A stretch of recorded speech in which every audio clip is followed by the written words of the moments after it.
So it seems a little bit crazy to be talking about festival season already. I mean, it's just the beginning of 2024, but if you're a fan of Bonnaroo, you know this time of year is especially exciting when they finally release the lineup. And if you're a true Bonnaroovian, you know that a lot of prep goes into it, and there are these milestones along the way from when one festival ends to the next one comes around, and the lineup is perhaps the biggest time of all. And so we're going to talk about the Bonnaroo lineup today, our initial reactions to it. And while it might not seem so obvious to talk about Big Ears Festival, I think it makes a lot of sense to go ahead and talk about that one as well, because both of these festivals have Knoxville ties. Both of these festivals founded by Knoxville native Ashley Capps, and I would argue that they are still two of the most adventurously programmed festivals in the country for very different reasons. But a lot to talk about, and to get things started, I should introduce myself. I am Ryan Wilusz, downtown growth and development reporter at KnoxNews, and have been going to Bonnaroo since 2011, Big Ear since 2019, so we have some experience, and also with a lot of experience here joining me on the podcast today. It's Brianna Paciorka, photographer at KnoxNews and producer of the Scruffy Stuff. And yeah, we're going to start off, I think, just with our initial reactions. A couple things we're going to get into later on is some of our must-see acts from both festival lineups, as well as, you know, for anybody who's never been to the festival, just some reasons you should go from two. I guess we can call ourselves veterans at this point. You know, I know you usually are doing it for work, which means you have that front row all-access pass. I'm usually out in the crowd, so I think we can talk from a few different perspectives here. But let's start with Big Ears, and then we'll shift to Bonnaroo. And then I want to focus mostly on Bonnaroo, I think, just because I think there's a lot of people out there. It's a larger festival that might be interested in hearing what we have to say. But Big Ears lineup, right off the bat, what was your initial reaction, especially as somebody who's been to this festival multiple times before? Well, at first I wasn't really impressed by it, although I did notice that there was a lack of John Zorn sets, which was great because last year, you know, they basically turned the Tennessee Theater on one of the days, just a completely just nonstop John Zorn, which is great if you like him, if you appreciate jazz. I'm not one of those people, so I didn't really enjoy that. Usually with Big Ears lineups, I feel like there's usually a few, I don't want to say big names, but at least names that I recognize and that I kind of like. This year, not so much the case, but, you know, I've been kind of going through the lineup, you know, listened to a few things, and I think it's kind of a interesting and, you know, good lineup in a sneaky way. I don't know. I've found some things that, like, I still don't really know the people, but their music just seems like it would be fun to listen to. So I think, and that's kind of the point of Big Ears, isn't it? To be kind of open-minded and discover new things that you don't normally listen to. So exactly. And I mean, I'm going to pretty much agree with you. You know, there was, I think out of all the lineups that I've seen in past years, that, you know, there were a lot more names that I recognized on previous lineups. This year, not so much. But again, some hidden ones in there that I'm really excited to talk about. And you mentioned, you know, Big Ears being sort of this discovery festival. I've heard it compared to Bonnaroo for NPR listeners, which I think is a kind of accurate description, not only because of the type of music, but also the programming, in the sense that you are going to find something that maybe you weren't excited about going into, and you're going to walk away a huge fan. So I'm excited for the fact that the lineup doesn't stand out so much to me this year, because I'm probably going to walk away with some artists that I wouldn't have listened to otherwise. So transitioning into Bonnaroo, right? I mean, same thing. You know, well, not the same thing, because there are a lot of names on this list that I'm excited about, but you go to the Facebook comments and the Instagram comments and you see the people who are always like, this lineup is terrible. Where's all the hip hop? Where's all the EDM? Where's all these certain types of genres? And you have to remind yourself, this is Bonnaroo, and that's part of their selling point for so many years has been you're going to get a little taste of everything. And then you have the people who are complaining, like, how did we go from Paul McCartney as a headliner to Red Hot Chili Peppers as our legacy act? And you think about Paul McCartney played, I think, in 2013. I was there for that. 10 years have passed. And so our legacy acts now are our 90s acts. And so I think Chili Peppers makes a lot of sense, and we'll talk about that a little bit more. But another thing I think Bonnaroo just struggles to deal with is the fact that they had two Bonnaroos that didn't happen with killer lineups. And so they're always going to get compared to that. But I'm excited to dive into this lineup a little bit more. For any of you who think it's not good, I think we'll be able to change your mind here in a little bit. Yeah, it's funny that you mentioned people who aren't impressed with the lineup, because honestly, that's me. I was not impressed. The headliners to me are not anything great. and usually, I mean, I guess to be fair, the headliners usually aren't people I'm into. I'm usually more interested in the people in the lower sections of the lineup, and usually I can find like a whole bunch of people who I'm like really excited to see, haven't seen before, or want to see again. And this year, like, you know, even trying to come up with must-see sets for today's episode, I'm just kind of like, meh, you know. Well, don't listen to Brianna, everyone. I'm just kidding. I'm not going to throw my co-host under the bus. I disagree. I mean, there's stuff that I'm super excited about, and I think, you know, sometimes it makes sense to do the podcast in a parallel fashion. I say not. While we're talking about Bonnaroo, let's go ahead and dive in, because I feel like a lot of our listeners are thinking about going to the festival. And even though it was a struggle for you, Brianna, I'd be very interested in hearing who your first one is, I guess. Who was the first one that came to mind when you looked at that lineup and said, this is one that I have to see if I go? Probably the first one. And I feel like a lot of people who look at this lineup would agree and have this, and that would be the Pretty Lights Sunrise set. I've seen Pretty Lights before in a festival setting, and it was a nighttime set, and it was actually a really incredible set. Still one of my favorite festival sets I've been to. And I think his music really pairs well with what you associate with like sunrise vibes. So that's something that I would be. I'm not a morning person. I would probably make sure I'm still up for that if I was at Bonnaroo. So, yeah, Pretty Lights Sunrise. And I'm very excited for that set. I'm also excited for the fact that there's two Pretty Lights sets, specifically the fact that, you know, I'll try to stay up for the sunrise. You know, if you've been to Bonnaroo, you know, plans sometimes change depending on what you get into. But that first night I'm very excited about, because this is the first time, at least since I've been going, that the main stage, which I believe is the what stage that they're talking about, that is the main one, but I'm not sure if they would put Pretty Lights on the which. Usually neither one of those stages are open on Thursday. So the fact that they're opening it up and giving Pretty Lights a chance to shine as a true headliner on Thursday, I think that's going to be great. I think hopefully it helps disperse the crowds a little bit too, because Thursday can get really packed when you have two stages that aren't open. So very excited about that. The first one that came to my mind is going to be Cage the Elephant, and I say that as a person who, full disclosure, is a Cage the Elephant fan and have been since before their first album even came out. And one of the reasons I'm excited is just because they haven't really been doing much lately. They haven't been doing any shows. Lead singer Matt Schultz got into a little bit of trouble with a charge for having a firearm, and has since been released. And you know, I think a lot of people were worried about his well-being and whether or not the band was going to be able to bounce back from that.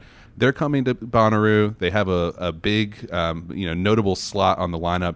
And in addition, you know, they're just a absolute fantastic live band. A lot of energy. There's going to be crowd surfing. There's going to be crowd standing. He likes to go out in the crowd and stand on people's shoulders. It's going to be an energy filled set. And on top of that, they are personally big fans of Bonnaroo. I know they used to go as attendees, and so I've seen them at Bonnaroo a couple times, and each time, I mean, it is you can tell that they're really putting everything into that performance because they like that festival so much, which is one of the cool things about Bonnaroo. They are not unique in that you know, a lot of people love the festival and go all out for Bonnaroo. So I think that's going to be one that you should definitely see.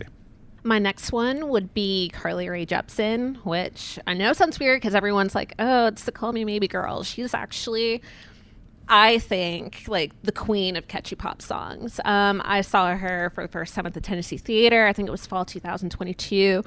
It's just an insanely fun, over-the-top show, and I think it would really translate well as a festival set.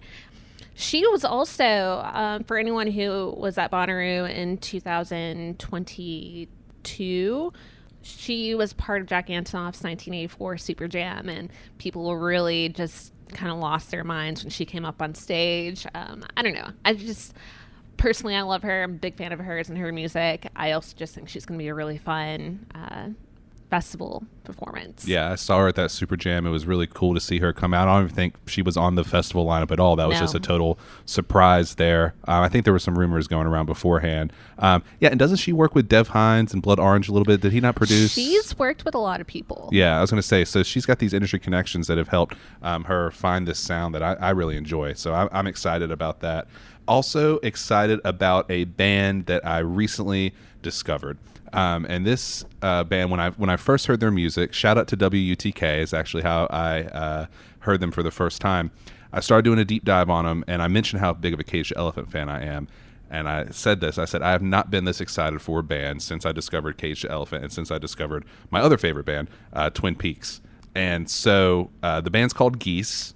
And I don't even really know how to describe them other than they have a lot of clear influences from a lot of bands that I like. So there are points where they sound kind of snarly and punky, kind of like a parquet quartz vocal delivery. There's times where they sound sort of monotone, like a stroke sort of sound. But then there's parts where they're screaming that reminds me of some old school Pavement with that sort of whiny scream that they do, and parts of it as well that remind me. Even some like Primal Scream, almost Rolling Stones type background vocals, because they had these gospel vocals that go behind some of their choruses. And I looked them up. They look like they are a fantastic live set as well. And their songs are just fun and funky and poppy. And, I've been telling everybody about this band. And I've had a few people that really aren't into music that much that have told me that since I've showed it to them, they have been having Geese on repeat. So I think it doesn't come just recommended from me. It comes from people that I've showed the band to as well. And so, yeah, Geese, check them out. Thursday night, too, so not as many conflicts on Thursday. So hopefully you're able to make it to whatever tent they end up playing in. So my next one, I'm not sure if you made it to this set in 2018, but I went to see T-Pain in one of the tents in 2018. Was very pleasantly surprised by just how fun it was. And I think that he's a must-see set this year. Obviously, you'll know a lot of his parts from quite a few, top, hip-hop and pop songs, kind of the king of autotune. But he also has a really great voice, and he's been seen, doing a lot of covers, like Tennessee Whiskey is one that's been blowing up recently. And I would hope that they give him a bigger billing, a bigger stage this year, because it was that tent in 2018 was overflowing with people, and I think he kind of deserves a much bigger stage than what he had in 2018. Yeah, I can see sort of a sunset Which stage performance before the headliner goes on at the What stage. Definitely.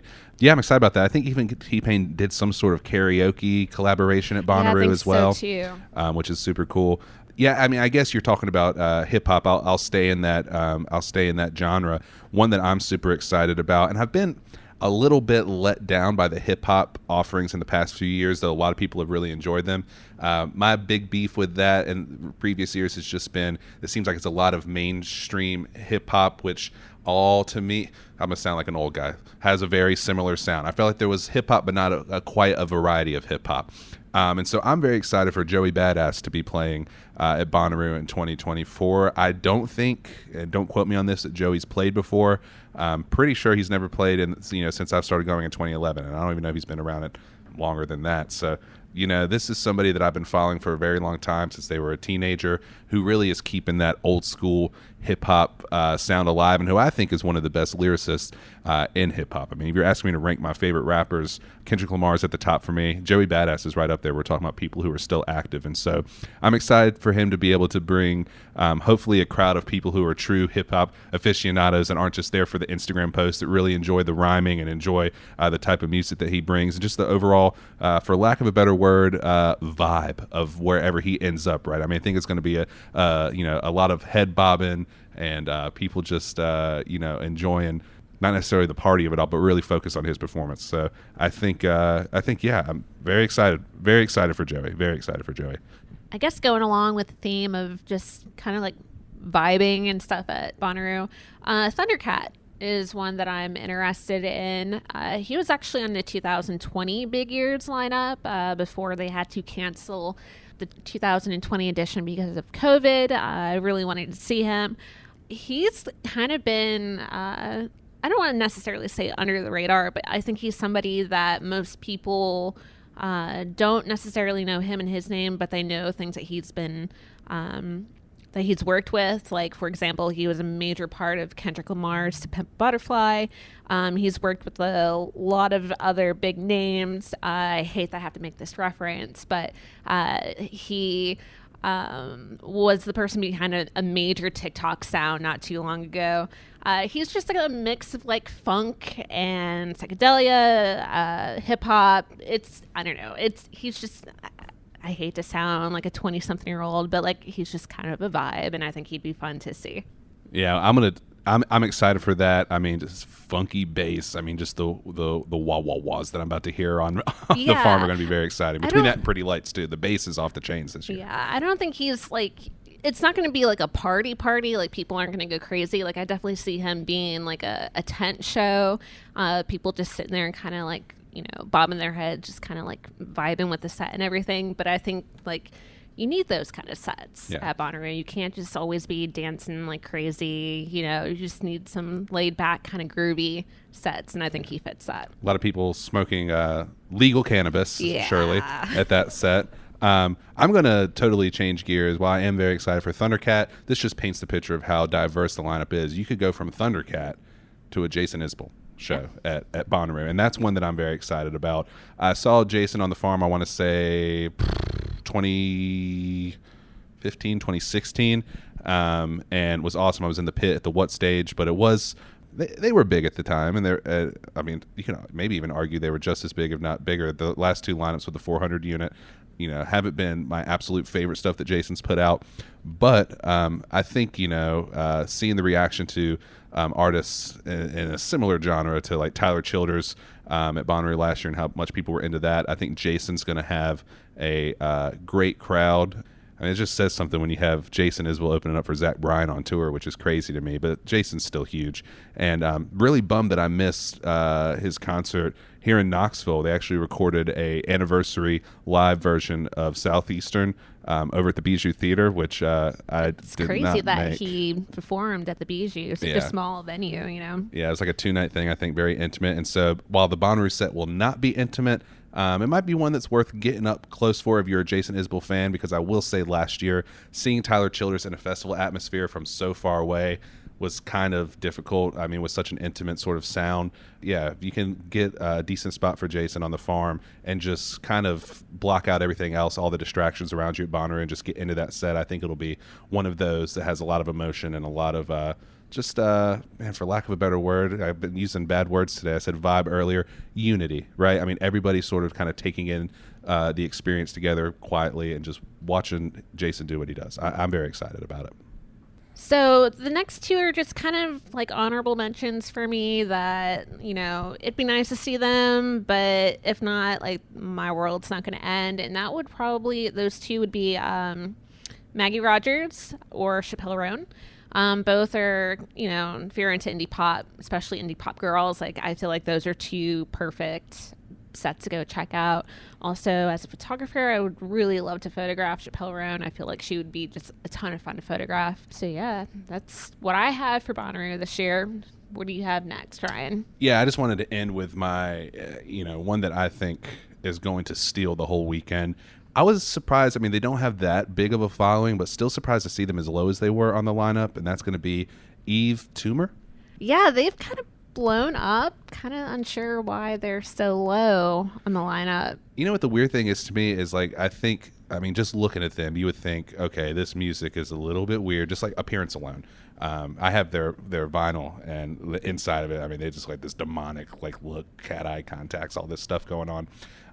The weird thing is, even though it doesn't seem approachable, which we're going to transition to Big Ears here in a second, I think it's kind of a theme, because I saw Eve at Big Ears in 2022, and I honestly, and I've told people this, I've told people who are into music locally here that write about music, this, and they agree with me. So it's not just me, it's not just some young dude saying it. I've talked to some older folks who agree. That set felt like watching a young Prince about to break through. Like, literally, I'm talking about Prince himself. I mean, the fashion and the stage presence and the music itself and just the pop sound that they're able to blend with so many different genres. It sounds like something that I've heard so many times before, but I've never heard before at the same time. You hear all these different influences, but it's such a unique sound. And I mean, I'm telling you, such a good performance, like a true rock star up there on stage. Yeah, I mean, we talk about their recognition they've been getting. I mean, I'm talking like almost near perfect reviews on Pitchfork, and from even Anthony Fantano, like the most, like, notorious for being critical music reviewer on YouTube. All love their sound. And so that is one that I'm saying, if there's one you cannot miss, absolutely, no matter what, throughout the weekend, that is the show. And the cool thing is, not only have I seen them at Big Ears, but seeing them at Big Ears was especially fun because they are local. They were from Knoxville originally, even though they don't claim it. And from what I've read, seem not to really enjoy their time here. It's still really cool to know that they got their start here and are now doing amazing things, and cannot wait for that show. I hope it's billed right. I hope it's got to be after dark. Hopefully they realize that, that it needs to be a nighttime set. But either way, it's going to be fun. Do you think they'll be on a stage or in a tent? I think they're going to probably, my vision for them is they're going to get the same slot as Pixies, which was a late set, because on Sunday you don't have late night because they're playing on Sunday. So the last set before, I guess, Fred again takes the stage on the main stage in a tent, I would say. Transitioning to big ears now, and remember, this isn't all of our Bonnaroo talk. At the very end, I just want to talk a little bit about why you should go. Big Ears Festival lineup, I think maybe let's go through this one, not necessarily rapid fire, but let's talk just a little bit about some of the things we're excited about. My number one that I have to see is Molly Lewis, because she whistles, which sounds kind of lame, but it's actually so weirdly charming. Like, after you finish listening to this podcast, look her up. If you don't smile or have some kind of a similar reaction, then like you must be dead inside or something, because it's just so, again, weirdly charming. There's somebody who, instead of singing, she whistles, and she's actually really good. You've probably even heard her before, like if you saw the Barbie movie. I believe she was in the song that they were playing when Barbie was trying to escape the Mattel Corporation. She runs into the old woman in the kitchen. I believe that's her whistling in that song. So I don't know. I think she's just the perfect example of a big ears artist. Just something very weird, off the wall, but also very good at the same time, that you just can't stop just watching.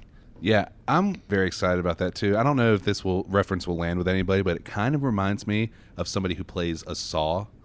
Does that make any sense? Kinda, yeah. Like just the style in which she whistles and her melodies. It reminds me, when I first heard her, it reminded me of the opening scene of One Flew Over the Cuckoo's Nest, which has a saw playing, and that's kind of, if you're trying to imagine what it sounds like, that's my best comparison. Or Disney Birds. Disney Birds, yes. From like the old movies. We're not talking about like recently made. We're talking about old Disney cartoon movies. Sounds exactly like them. It's crazy. It's so weirdly charming. So I'm going to say that Diggable Planets is going to be one of my top must-see. Blowout Comb, I think Reachin', their album, gets a little bit more attention, maybe. I don't know. Blowout Comb from 1994 is one of my favorite hip-hop albums of all time. And so I'm interested to see how they've aged, not physically, but like how well this will translate in 2024. Again, everybody that goes to Big Ears is in it to experience things like that, right? Like people that are, known for their music, but perhaps have flown a little bit on the radar, but are masters of their craft. I think people will dig it, pun intended, not really.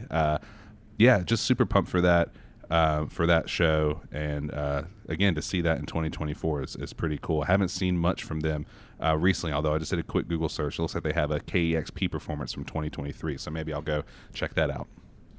Kind of staying on the hip-hop theme, Billy Woods. He was also on last year's lineup. I didn't quite catch his set, but his album with Kenny Siegel, Maps, it came out last year. It's on like pretty much every top album of 2023 list, and it's usually pretty high on those lists.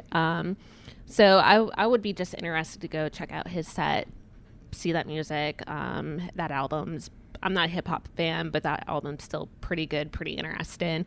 He's also a part of Arm & Hammer, who's going to be on the Big Ears lineup. They're also on the Bonnaroo lineup as well.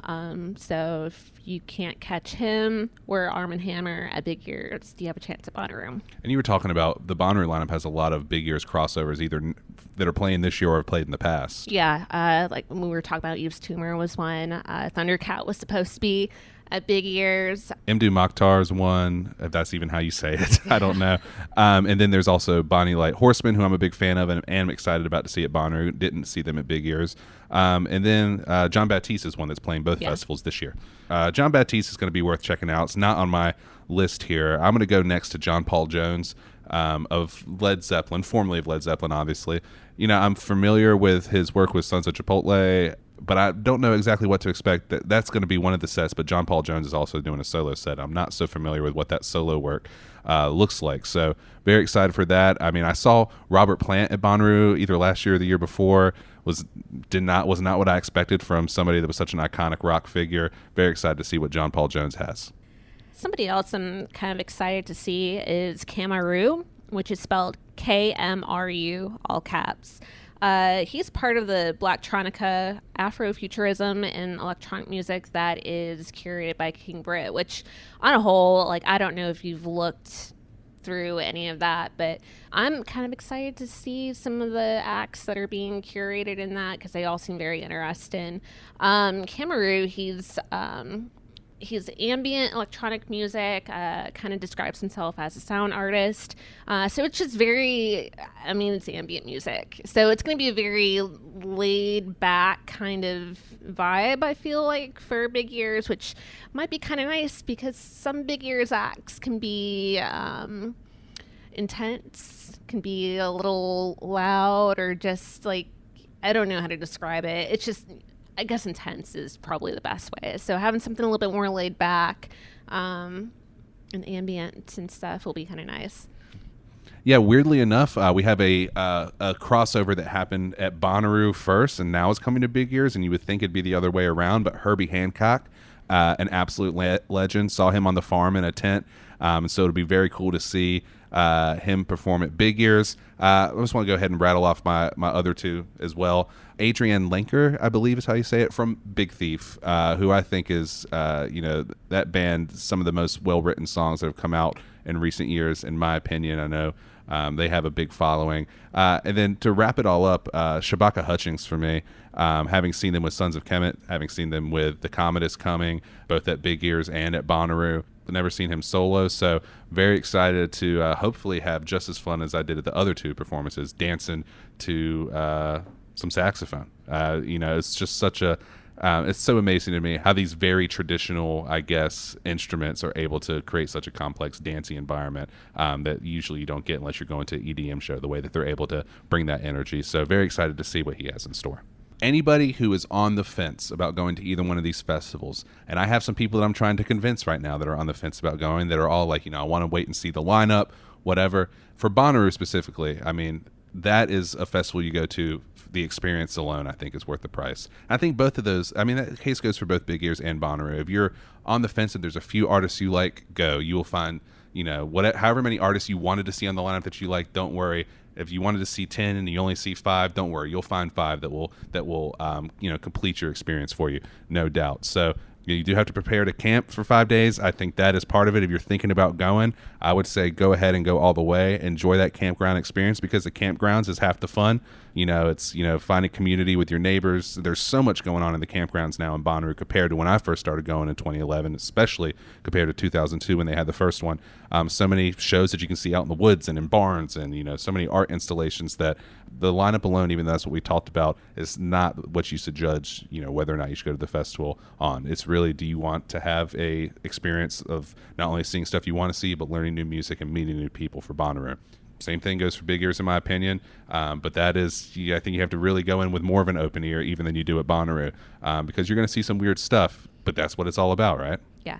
I will say what's really great about Big Ears are the audiences. Like, yeah, Big Ears does get a bad rap on attracting, your pretentious music listener, but what comes with that is the fact that everyone's so respectful of the artist on stage. If you were somebody, like, for me, example, I've been going to a few shows in the past year or two, and what's been really making me mad at these shows and really taking, concerts down a notch for me is that people are, on their phones their entire time, taking videos and pictures, and they're talking and yelling up to the singer and just acting really obnoxious. At Big Ears, people are very respectful. You're not going to see a lot of people taking out their phones, taking video. They're not talking the entire time. It's a nicer experience if you're somebody who gets really annoyed by that kind of stuff.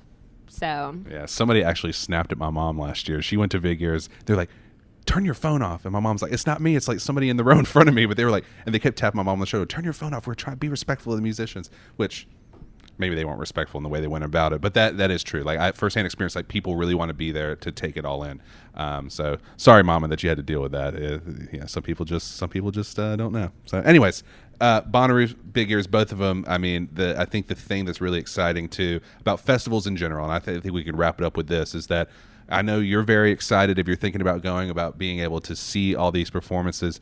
I will say that people are very excited to perform at these as well, because you think about people that go to an actual show, they bought tickets just to see you. So you know that you have all these fans that are there to watch. If you're playing at a festival, the exposure that these artists get goes a really long way, I think, in their careers. And you'll see a lot of people that have said, you know, especially like people from like the South and the East that have always said like their dream is to play Bonnaroo. Like that is like a thing for them. And so when they get there, we saw with Goth Babe recently that like had an emotional moment up on stage. Like, I can't believe I'm here.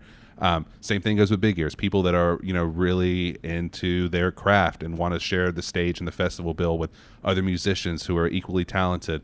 They are in it for that, and I think a lot of people are in it for just the diversity of the lineup, like being able to walk around and see all different types of music and all these different venues and such a small scale too. Like, I mean, the walkability in Knoxville is huge. I think a lot of people really, really enjoy playing Big Ears too, and it was just named by Spin, I think, as the best festival of the year last year. One of their writers said that, so it's going to be a lot of fun no matter what you do. And if you're thinking about going, and if you're like me, I've been going a long time, so when that lineup comes out, I already start making my playlist, I'm digging through the lineups to figure out some things that might have slipped through the cracks for me.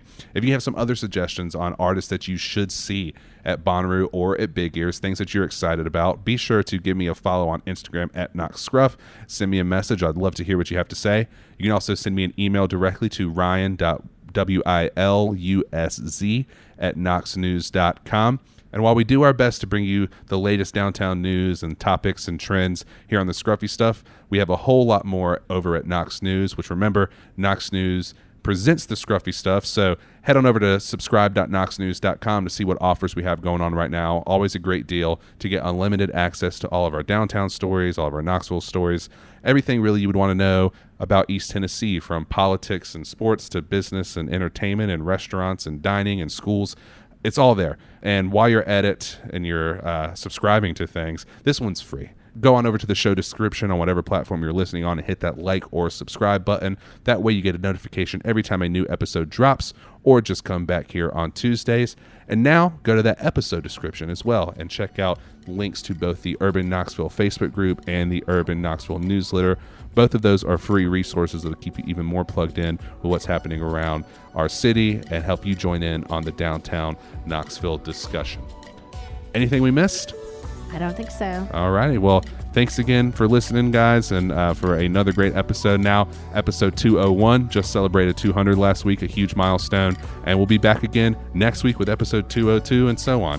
Thanks for listening, and we will talk to you soon. Stay scruffy.